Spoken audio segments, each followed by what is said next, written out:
وہ مسلسل سوچ رہی تھی کہ آخر وہ کیا سوچ کر یہاں آئی تھی، بلکہ وہ یہاں آئی ہی کیوں تھی۔ ان 2 دنوں میں نہ وہ خود خوش رہی نہ ہی کسی کو کر سکی تھی، اور اب جاتے جاتے بھی وہ گھر بھر کو ایک موضوع دے گئی تھی جس پر وہ گھنٹوں بحث کرتے رہیں گے۔ اس کا دل یہ سوچ کر سہما جا رہا تھا کہ اشرف نہ جانے کتنے دن تک اس بات کا ماتم کرتا رہے گا کہ بیوی کے کہنے پر سوچے سمجھے بغیر سسرال یاترا کے لیے چل پڑا۔ اس کے خاندان کی بد لحاظی اور بد تہذیبی کے قصیدے پڑھے جائیں گے، آئے گئے کا احترام نہ کرنے پر افسوس کا اظہار کیا جائے گا، اور شاید اسے وحشت ہونے لگی آنے والے وقت کی تلخی کو سوچ سوچ کر۔ وہ فطرتاً خوش باش رہنے والی صلح جو سی لڑکی تھی، اتنی ٹینشن میں رہنا اس کے لیے دشوار ترین امر تھا، لیکن اس کی حساس طبیعت کسی نہ کسی طرح بات کو لے کر افسردہ ہو ہی جاتی تھی کہ اب ہمیشہ افسردگی کی اس ٹھنڈی چھاؤں کی بغل میں ہی دن گزارنے پڑیں گے۔ اس نے دل سے سوال کیا تھا۔ جب جواب میں دل زور سے دھڑک کر سکڑ گیا۔ اس نے ایک نظر اشرف کو دیکھا۔ وہ لب بھیجے خاموشی کے ساتھ ڈرائیونگ کر رہا تھا۔ ساون کی سوندھی سوندھی سی رات تھی۔ کیمپس کی نہر کے ساتھ بنی خوبصورت سڑک پر اس وقت کار سبک رفتاری سے چل رہی تھی۔ شام کی موسلا دھار بارش نے سڑکیں دھو کر جیسے چمکا دی تھی۔ تارکول کی سیاہ چمکتی ہوئی سڑک پر دو طرف لگے قد آور درختوں کے سائے عجیب ہیبت ناک سے لگ رہے تھے۔ لاہور شہر رات کے اس پہر پورے آب و تاب کے ساتھ زندہ تھا۔ صرف اس حصے میں ٹریفک کا زور کم تھا۔ اے سی آف کرنے کے بعد اس نے اپنی طرف کا شیشہ نیچے سرکایا تھا۔ تازہ فضا میں چند گہرے گہرے سانس لیتے اسکا نے طبیعت کا بوجھل پن دور کرنا چاہا۔ ڈیک آن کرتے ہوئے ایک ناز کے ساتھ گردن موڑ کر اسے دیکھا۔ آس پاس منی بیگم کی آواز پھیل کر اس تنہائی میں ذرا سا ارتعاش پیدا کرنے لگی۔ مجھے یاد کیا؟ وہ چونک پڑا۔ غور سے اس کے چہرے کی طرف دیکھا جہاں یکسر مختلف تاثرات تھے۔ شانے اچکا کر کہنے لگا، تم کون سا مہینہ بھر رہنے گئی تھی جو یاد کرنے کی نوبت آتی؟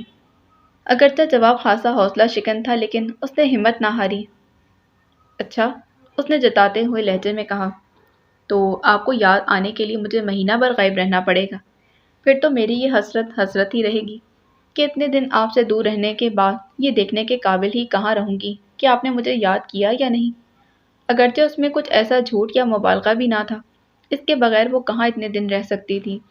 لاکھ ستم گر سہی مگر تھا تو محبوب۔ ہاں البتہ یہ بات بے موقع ضرور تھی۔ اس کا احساس اشرف کو بھی تھا۔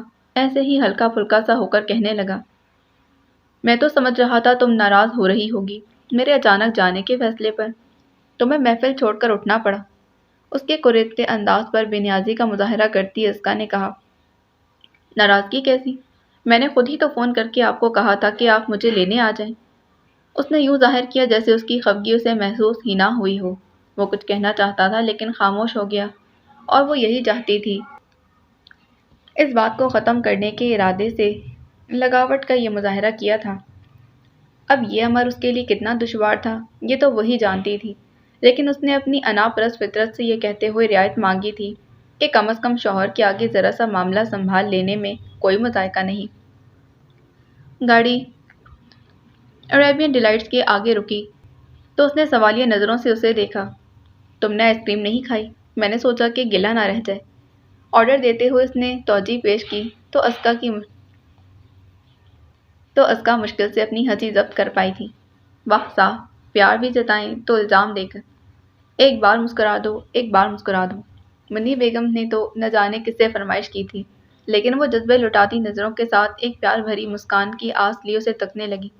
اسے اپنے چہرے پر اس کی نظروں کی تپش محسوس تو ہو رہی تھی لیکن بے نیاز بنا ڈرائیو کرتا رہا۔ گیت ختم ہوا تو ریوائنڈ کر کے پھر سے لگا دیا، ایک بار مسکرا دو۔ اب کے زچ ہو کر اشرف نے اسے گھوڑا۔ اس کی شرارت محسوس کر کے وہ ٹھٹکا۔ اسکا نے ہولے سے سرگوشی کی، بس ایک بار۔ اس کی آنکھوں میں تبسم تیرتا نظر آیا۔ ڈارک براؤن مونچھوں تلے بھرے بھرے ہونٹوں پر مسکراہٹ پھیلنے کو تھی کہ اس نے سختی سے لب بھینچ کر کار کی سپیڈ بڑھا دی۔ اسکا کے اعصاب ڈھیلے پڑ گئے۔ وہ جتنی کوشش کر سکتی تھی کر چکی تھی، بلکہ اب اسے غصہ آنے لگا تھا خود پر۔ کیا ضرورت تھی مجھے خود کو اس قدر گرانے کی؟ اور سر چڑھ جائیں گے۔ حضرت کے بیوی تو دل و جان سے فدا ہے، عاشق ہے پوری، جو مرضی آئے کرتے رہو۔ مگر وہ مسکراہٹ، آنکھوں سے لبوں تک آتا وہ ہلکا سا تبسم، وہ بھلا نہ سکی تھی۔ کیا بات ہے اس کا؟ تم کچھ روز سے الجھی الجھی نظر آ رہی ہو۔ امی جان نے بڑے ہی پیار سے پوچھا۔ ایسی تو کوئی بات نہیں امی، آپ کو وہم ہوا ہے۔ وہم تو نہیں ہوا، ہاں اگر تم بتانا نہ چاہو تو وہ دوسری بات ہے۔ امی کی اس بات پر وہ جذبوز ہو کر رہ گئی۔ جب سے تم اپنی امی کے گھر رہ کر آئی ہو میں دیکھ رہی ہوں تمہارا چہرہ اترا ہوا ہے اور اشب سے بھی کھچی کھچی سی ہو۔ کسی بات پر کوئی جھگڑا ہو گیا ہے کیا؟ جھگڑا کیا ہونا ہے امی جان، بس میں تھک گئی ہوں، ہمت ہارنے لگی ہوں۔ میں نے سوچا تھا محبت اپنی جگہ بنا لیتی ہے، لیکن اسے اپنے بے ساختہ پن کے جواب میں اس کا نظریں چرانا پھر سے یاد آ گیا تھا اور وہ بجھ گئی۔ اس رات کے بعد اس نے اشب کو متوجہ کرنے کی کوئی کوشش نہ کی تھی۔ وہ حقیقتاً اس کے رویے سے سخت مایوس ہوئی تھی۔ بیٹا مجھے بتاؤ جاں، اگر اشب سے کوئی شکایت ہے، اس کی غلطی ہوئی تو میں خوب کان کھینچوں گی اس کے۔ میری اتنی اچھی بیٹی کو ناراض کیوں کیا؟ امی جان نے پیار سے لاڈ سے بہلا کر اسے بولنے پر آمادہ کر لیا۔ میں نہیں جانتی وہ ایسا کیوں کرتے ہیں۔ انہیں ان سب کا ہنسنا بولنا مذاق کرنا سب کچھ برا لگتا ہے، اونچا پن لگتا ہے۔ میں اپنے بہن بھائیوں سے کٹ کر تو نہیں رہ سکتی، اور ظاہر ہے میرے حوالے سے اشب کا بھی ان سے ملنا رہے گا، تو کیا ساری عمر میں اس طرح دل بوجھل کیے پھروں گی؟ ان سے ملاقات کے بعد ساری بات انہیں بتانے کے بعد وہ سوال کر رہی تھی۔ انہوں نے اس کی بات غور سے سنی تھی۔ آپ ہی بتائیے امی جان، ان کا طرز عمل درست ہے یا غلط؟ اگر وہ میرے میکے والوں سے گھلنا ملنا نہیں چاہتے تو یہ ان کی مرضی ہے۔ ٹھیک ہے بعض مردوں کی ایسی عادت ہوتی ہے، لیکن اس کا مطلب یہ تو نہیں کہ وہ اپنے اصول دوسروں پر ہی لاگو کریں۔ میرے بہنوئی جنید بھائی کی خوش مزاجی پر انہیں اعتراض ہے، ہر وقت ان کی بے تکلفی پر تنقید کرتے رہتے ہیں۔ وہ یہ کیوں بھول جاتے ہیں کہ جنید بھائی میرے تایا زاد ہیں، ہم لوگ ایک ساتھ کئی سال گزار چکے ہیں، بچپن سے اکٹھے ہیں، ظاہر ہے وہ گھر میں ایک جگہ بنا چکے ہیں۔ ان کا ہمارا رشتہ محض سالی بہنوئی والا تو نہیں، پھر انہیں میری بہنوں کی ہر عادت میں کیڑے نکالنے کا خبط ہے، اور تو اور وہ میرے سامنے ہی میرے ابو اور امی کی تربیت پر کڑی تنقید کرتے ہیں، اسے بھی نہیں چوکتے۔ کیا یہ سب برداشت کرنا میرے لیے کوئی آسان بات ہے؟ پھر بھی میں نے یہ سب نظر انداز کر کے انہیں ہی خوش رکھنا چاہا، ایک بار بھی انہیں ان کے بدصورت رویے کا احساس نہیں دلایا، مگر وہ ہیں کہ جھجک اور شرم کے مارے وہ اپنی بات پوری نہ کر سکی تھی۔ وہ کہنا تو یہ چاہتی تھی کہ آپ کا بیٹا ایسا پتھر ہے جس پر میری محبت کی پھوار بھی شگاف نہ ڈال سکی۔ مجھے خدشہ تو تھا کہ اشب یہ سارے رنگ ڈھنگ کبھی نہ کبھی ضرور اپنائے گا، لیکن یہ امید نہ تھی کہ تمہاری جیسی ہیرا بیوی پانے کے بعد بھی اس کی طبیعت کی تلخی دور نہ ہوگی۔ میں نے تو بڑی چھان پھٹک کے بعد تمہارا انتخاب کیا تھا، نہ صرف تم بلکہ تمہارا پورا گھرانہ ہی مجھے بڑا بھلا لگا تھا، ہنستا مسکراتا صاف دل کا۔ میں نے سوچا تھا میرے بیٹے کے دل میں بھی کلیاں چٹکنے لگیں گی، لیکن بیتے برسوں نے جو زہر اس کے اندر بھر دیا ہے، شاید اتنی جلدی اس کا اثر زائل نہ ہو سکے۔ کیسا زہر؟ وہ چونکی۔ اب تم سے کیا چھپانا بیٹی، آج تم اپنا دکھ درد مجھ سے بیان کر رہی ہو تو یہ اس کا 10% حصہ بھی نہیں جو کچھ میں نے جھیلا۔ میں ایک درمیانے درجے کی ایماندار سرکاری ملازم کی بیٹی تھی، ہمارا کل اثاثہ شرافت اور تعلیم ہی تھا۔ ایسے میں جب میں بیاہ کر لمبی چوڑی سسرال گئی تو وہاں کے رنگ ڈھنگ دیکھ کر بوکھلا گئی تھی، اور بوکھلا کر تو وہ سبھی رہ گئے تھے جب ان چٹے ان پڑھ لوگوں کے درمیان ایک بی ایڈ بہو آ گئی تھی۔ میرے شوہر تو تعلیم یافتہ تھے، لیکن خاندانی جہالت ان کی رگوں میں گردش کر رہی تھی۔ وہ ان مردوں میں سے تھے جن کی ڈوریاں ان کی ماؤں بہنوں کی انگلیوں میں پھنسی ہوتی ہے، اور ان کی مائیں بہنیں وہ میری تعلیم، میرے سگڑاپے اور میرے طور طریقوں سے خائف تھیں۔ اب لمبے قصے کیا سناؤں، بس اتنا کافی ہے کہ ہر ممکن طریقے سے انہوں نے مجھے دبانے کی کوشش کی تاکہ میں ان پر حاوی نہ ہو جاؤں، میرا سلیقہ ان کے اجڑ پن کو اور نمایاں نہ کر دے، اس لیے انہوں نے مجھے کبھی ابھرنے نہ دیا۔ سسرال میں گزارے 18 سال میرے لیے کسی پردیس میں، کسی اجنبی سرزمین میں ڈھیر سارے ناشناساؤں کے درمیان گزرے تکلیف دہ سال تھے۔ سونے پر سہاگا، اس عرصے میں ان کا کاروبار خوب چمکا تھا۔ دولت کی ریل پیل ہو گئی، جہالت اور دولت جب یکجا ہو جائیں تو بڑی تکلیف دہ چیز بن جاتی ہے۔ وہ پہلے ہی ناقابل برداشت تھے اور بھی اذیت دینے لگے۔ میرے ہنسنے بولنے ہر چیز پر پابندی تھی۔ میرے شوہر نے بہنوں کو ہر طرح کی آزادی اور سہولت دے رکھی تھی، کیونکہ ان کے نزدیک وہ معصوم تھیں، جبکہ میں کالج کا منہ دیکھ چکی تھی، کتابیں پڑھ چکی تھی، میرے بگڑنے کا اندیشہ زیادہ تھا، اس لیے کڑی پابندیاں صرف میرے لیے ہی تھیں۔ اتنے بڑے سارے کنبے کی ہر ذمہ داری اکیلی مجھ پر تھی۔ کیونکہ بقول میری ساس کے میں تیز گھرانے کے نئے زمانے کی لڑکی تھی اور دولت کی فراوانی مجھے خطرناک بنا سکتی تھی۔ مجھے سر اٹھانے کی فرصت نہ تھی۔ بچے کیا پالتی، ادھر ادھر دادی اور پھوپھیوں کے ہاتھوں میں پلتے رہے، انہی کے خیالات کے بیج ذہن میں بوتے رہے۔ مجھے اس گھر سے آزادی یوں ہی نہیں ملی تھی اس کا۔ ان کا گلا رن گیا، بدلے میں مجھے اپنی بیٹی کی قربانی دینا پڑی۔ میری بڑی نند نے جب شبانہ کا رشتہ مانگا تو وہ بس 17 سال کی تھی۔ اس نے میٹرک میں بڑے اچھے نمبر لیے تھے۔ میں اسے آگے پڑھانا چاہتی تھی، لیکن سارا خاندان ایک طرف ہو گیا اور میں اکیلی۔ میری پہلے کسی سے کب میری پہلے کسی نے کب سنی تھی جو اب کوئی سنتا۔ باپ نے بڑے مان سے اکلوتی بہن کو اپنی بیٹی دے دی تھی اور یہ مان ٹوٹا، ان کے جینے کی ڈوری بھی ٹوٹ گئی۔ میں اس گھر سے نکل کر بھی جیسے اسی سزا میں ہوں۔ سگی پھوپھی کا گھر شبانہ کے لیے وہی پردیس ثابت ہوا جو اس کی ماں کے لیے تھا۔ حامد نے وہی رنگ ڈھنگ اپنا لیے جو اس کے خاندان کے مردوں کا وتیرہ ہے، اور اشب بھی کسی غیر خاندان کا تو نہیں، ان کی رگوں میں بھی باپ دادا کا خون ہے۔ گھٹی میں وہی عادات پڑی ہیں، فرق صرف یہ پڑا کہ ان کی بری عادات کو تمیز کرنے میں ان کی ماؤں کا بڑا ہاتھ رہا، جبکہ اشب کی خصلت پروان چڑھانے میں اس کی ماں اور بہن سے کی گئی زیادتیوں نے اہم کردار ادا کیا۔ جیسا ڈرا سہما اس کا بچپن گزرا ہے، وہ اب کسی کو ہنستے بولتے دیکھ ہی نہیں سکتا۔ خوش باش گھرانہ اس کے جذبہ حسد کو ہوا دیتا ہے۔ اس کی ماں سدا باپ کی ٹھوکروں کی زد میں رہی، بہن کو بہنوئی جوتی کی نوک پر رکھتا ہے۔ پھر کیوں کوئی اور عورت سکھ اٹھائے، چاہے وہ اس کی اپنی بیوی ہی کیوں نہ ہو؟ بس یہی سوچ اسے برباد کر رہی ہے۔ شبانہ کے برتاؤ میں جو تلخی ہے اس کا سبب بھی اس کے ذاتی گھریلو حالات ہیں، ورنہ وہ دل کی بری نہیں بیٹا۔ میں مانتی ہوں کبھی کبھی وہ تمہارے ساتھ زیادتی کر جاتی ہے، لیکن اس کی وجہ صرف یہی ہوتی ہے کہ اپنے گھر میں وہ اتنی جلی بھنی آتی ہے، تمہیں میرے ساتھ ہنستے بستے دیکھنا اسے اور مشتعل کر دیتا ہے۔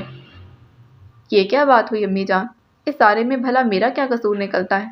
ٹھیک ہے، آپ نے ایک مشکل دور گزارا اور آپ کے ساتھ کی گئی زیادتیوں کا اشب نے ایک بیٹے کی حیثیت سے بہت اثر لیا، لیکن اس کا مطلب یہ تو نہیں کہ وہ ان سب کا بدلہ مجھ سے لیں۔ اور شبانہ بجیا کے سسرال والوں کا رویہ اگر ان کے ساتھ برا ہے تو کیا یہ ضروری ہے کہ وہ اپنے میکے میں اپنی ماں اور بھابھی کے درمیان بھی ایسے ہی تعلقات دیکھنا چاہتی؟ اس نے امی جان کی بات تو سن لی تھی اور اسے حقیقتاً خاصا افسوس بھی ہوا ان کی ماضی کی تلخ یادوں کا ذکر جان کر، لیکن یہ اس کی سمجھ سے باہر تھا کہ ان تمام حقائق کے پس منظر میں بجیا اور اشب اپنے رویے میں حق بجانب کیسے ٹھہرائے جا سکتے ہیں۔ ہوتا ہے بیٹا، کبھی کبھی ایسا بھی ہوتا ہے، زندگی بڑا کچھ سکھاتی ہے، اچھا بھی اور برا بھی۔ یہ تو لینے والے پر منحصر ہے کہ وہ زندگی کے کس تلخ واقعے کا کیا اثر لیتا ہے، اچھا یا برا۔ میری تربیت میں کوئی کمی رہ گئی تھی، نہ ہی میری اولاد کی فطرت میں کوئی کھوٹ ہے۔ یہ تو سب ماحول کا اثر ہے میری بیٹی۔ جو کچھ یہ میرے ساتھ ہوتا دیکھتے آئے ہیں، سمجھتے ہیں وہی سب لوٹا دینے میں ہی حساب برابر ہوگا۔ اسکا بہت کچھ کہنا چاہتی تھی اور بہت کچھ کہہ بھی سکتی تھی، لیکن چپ رہی۔ اس نے لبوں پر مہر لگاتے ہوئے اس لا حاصل بحث کو سمیٹ تو دیا، لیکن اپنے دل اور دماغ میں ابھرتے سوالوں پر بند نہ باندھ سکی۔ بھلا یہ کیا بات ہوئی کہ چونکہ میرے ساتھ برا ہوا اس لیے میں دوسروں کے ساتھ برا کروں؟ یہ کہاں کا انصاف ہے؟ اس کی سوچ واقعانہ ہوتی جا رہی تھی۔ ویسے بھی آج کل اس کی طبیعت ٹھیک نہ تھی، پریگننسی کا آغاز ہی تھا اور وہ حد سے زیادہ زد و رنج ہو رہی تھی، ذرا ذرا سی بات کو بری طرح محسوس کرتی۔ بچے کی آمد اب اسے پہلے سے کہیں زیادہ چبھنے لگی۔ عورتوں اور امی جان کا لگاؤ اور پیار بھی اسے مطمئن نہ کر پاتا۔ کیا فائدہ اس پیار کا؟ وہ مجھے اپنی اولاد کے برابر تو نہیں چاہ سکتی، مجھے بیٹی کا درجہ تو نہیں دیتی، آخر بہو ہی ہوں، اور بہو سے پیار کا کیا مطلب؟ اب اس کا دل میکے میں بھی نہ لگتا تھا۔ گھر سے گھبرا جاتی تو وہاں کی راہ لیتی، لیکن امی اور بھابھی کے سوال اتنے زچ کر ڈالتے کہ چند گھنٹوں بعد ہی واپسی کا ارادہ پکا کر لیتی۔ یوں بھی اسے لگتا کہ جیسے شادی کے بعد وہ امی ابو بھیا سب سے دور ہو گئی ہے، ذہنی طور پر بھی اور جذباتی طور پر بھی۔ حالانکہ طوبا کی شادی کو اتنے برس بیت چکے تھے، لیکن اب بھی وہ میکے میں اس طرح رچی بسی تھی۔ شاید اس کی وجہ جنید تھا، جس نے اپنے ماں باپ اور ساس سسر میں کبھی فرق نہ سمجھا تھا۔ اس دن بھی بجیا کو گئے ابھی دو روز ہی ہوئے تھے کہ ان کا فون آ گیا۔ رمشا کی 5ویں برتھ ڈے تھی، سب کو آنے کی دعوت دی گئی۔ وہ چڑ گئی۔ بجیا کے گھر جانے کا پچھلا کوئی واقعہ خوشگوار نہ تھا۔ شادی کے بعد جب وہ پہلی بار گئی تو چائے کے ساتھ بس معمول کی چیزیں رکھ دی گئی تھیں، بسکٹ نیمکو وغیرہ۔